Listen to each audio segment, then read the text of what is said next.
বর্তমান সময় কাঁঠালের মুসি বের হচ্ছে। এই যে দেখা যাচ্ছে আমাদের সুন্দর মুসি বের হচ্ছে, প্রতিটি গাছেই কিন্তু কাঁঠালের মুসি এসেছে। আমাদের মধ্যে একটা সমস্যা দেখা যায় যে কাঁঠালের মুসি, কিছু কিছু মুসি কালো রং হয়ে সেগুলো ঝরে পড়ে গাছ থেকে, এটা যেমন ঝরে যায়। তো এই যে মুসিটা আমার হাতে দেখছেন, এই মুসিটা হচ্ছে পুরুষ মুসি। কাঁঠালের মধ্যে কিন্তু মেয়ে মুসি এবং ছেলে মুসি রয়েছে। এই কাঁঠালটা পুরুষ কাঁঠাল, আর এই কাঁঠালটা হচ্ছে মেয়ে কাঁঠাল। দেখেন এই দুইটার মধ্যে কিন্তু অনেক পার্থক্য রয়েছে কাঁঠাল দুটির মধ্যে। এটা যদি সঠিকভাবে পরাগায়ন করা যায় আর পরাগায়নের স্পষ্ট পায়, তাহলে গাছের সব মুতিগুলো আটকে যায়।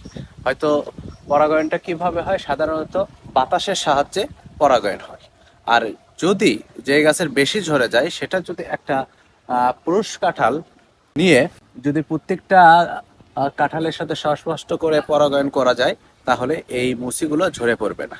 যেটাকে এখানে দুই ধরনের কথা আছে, যেটা বাতাসের সংস্পর্শে পরাগায়ন হয় সেটাকে বলা হয় লাভ ম্যারেজ, এবং যেটা গাছের মালিক কিংবা মানুষ, আমরা যেটাকে মুচিগুলো নিয়ে অন্য অন্য মুচিকে সংস্পর্শে পরাগায়ন করা হয়, সেটাকে বলা হয় অ্যারেঞ্জ ম্যারেজ। কারণ এই গাছের মালিক প্রত্যেকটা কাঁঠালকে সংস্পর্শ করে পরাগায়ন করে।